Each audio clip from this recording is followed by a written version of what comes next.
Hey, Spark. How's your evening going? Oh, that's fun. Good for you. This? I'm not exactly sure what it is. I was about to run some experiments on it to find out. We found it in an air vent at Alexander and Chase's house. Oh? Why should I leave it alone?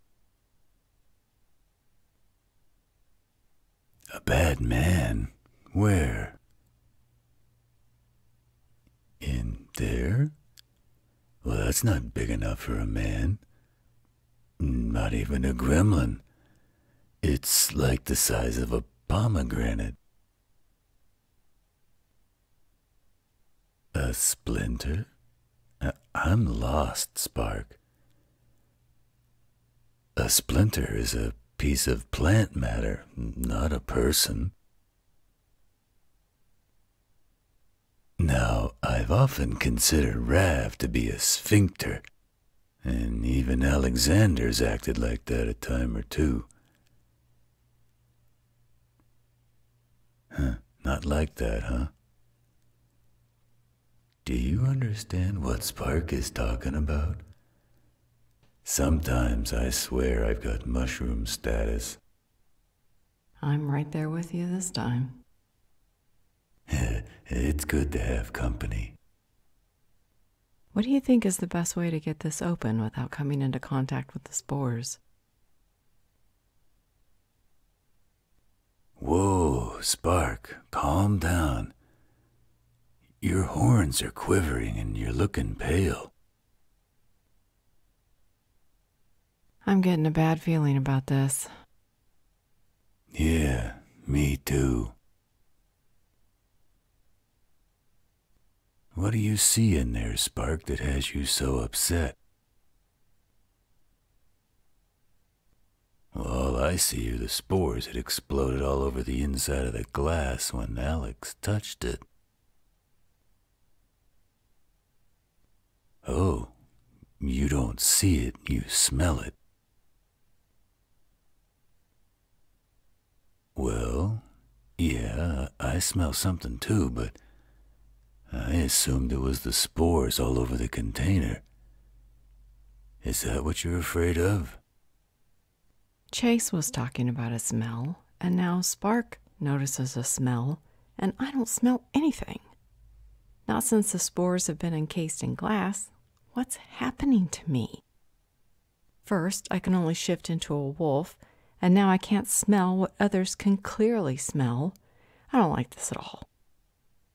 How can I do my job like this? Calm down, Blondie. We'll figure this out.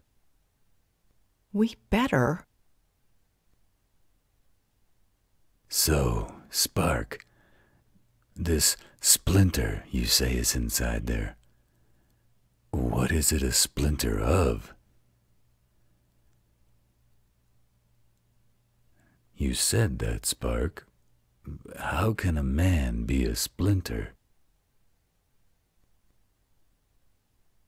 I've heard of mages creating unique spells that are only activated when the intended victim comes in contact with the item. Do you think that's what this is? Could you be smelling him through the spell? More than that, huh?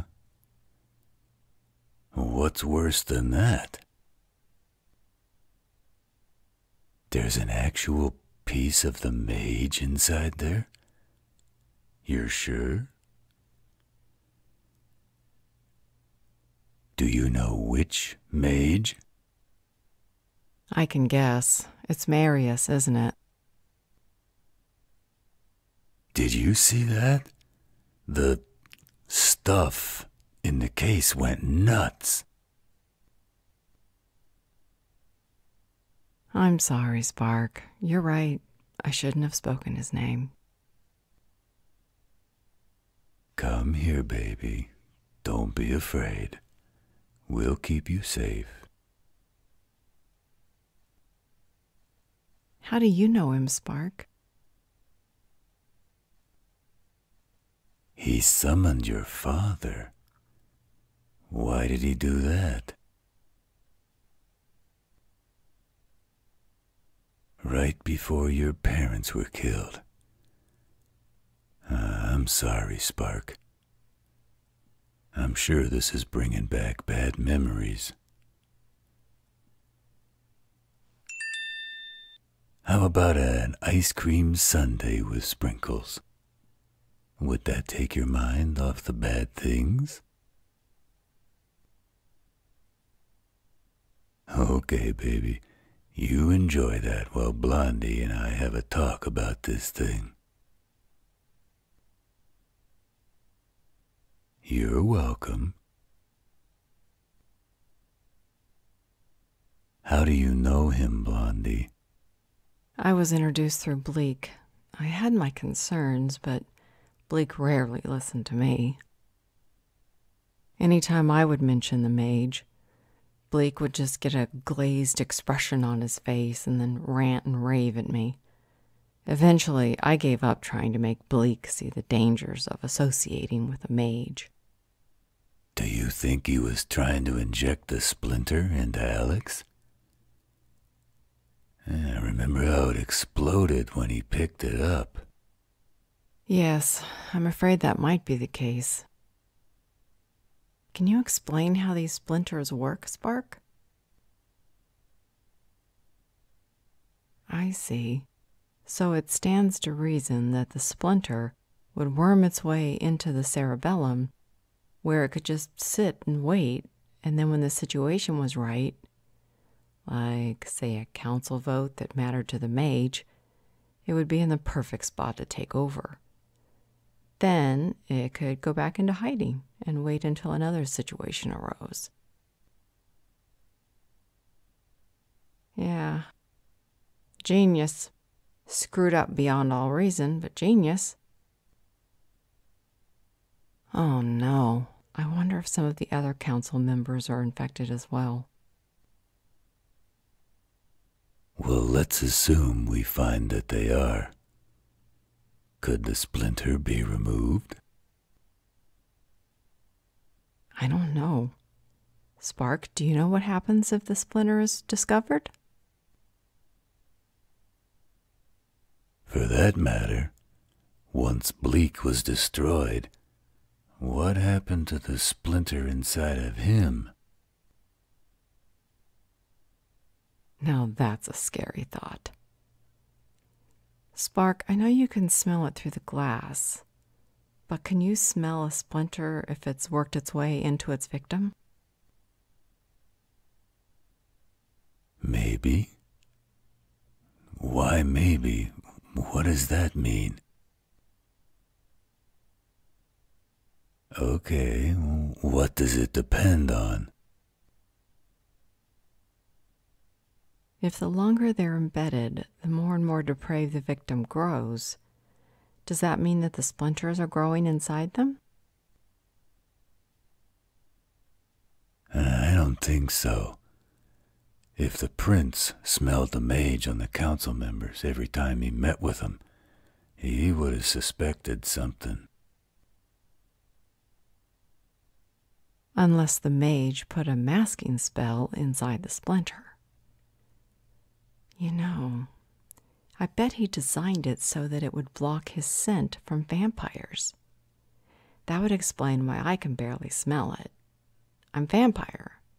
Or mostly. Until we mated. See, mating with me hasn't been all bad. Oh, Wolfman, I never meant for you to feel like that. I'm just trying to come to grips with all the changes. It's a little frustrating to all of a sudden not be able to do something that I've done my entire adult life. I know, Blondie. I'm having a little bit of that myself. Really? You haven't mentioned anything. I should have thought about that. What's going on with you? Nothing to worry about, Blondie. Hey, Spark, how's that Sunday? No, No more sprinkles. They'll upset your tummy. We're not finished with this conversation, Wolfman. Yeah, I figured as much. What do we do about this splinter thing?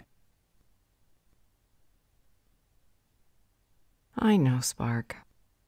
We're going to leave it alone for now. I'm going to reach out to the prince and let him know what's going on. Good plan. Let him deal with this crap. Come on, Spark. It's your bedtime. Listen, Blondie, I'm gonna go tuck Spark into bed. Don't you touch that thing until I get back. I'm sure you didn't just issue an order to me. Oh, Blondie, you know I love it when you get that gleam in your eye. You love more than a gleam in my eye. True, but I'm serious. Don't even touch that thing. Or what?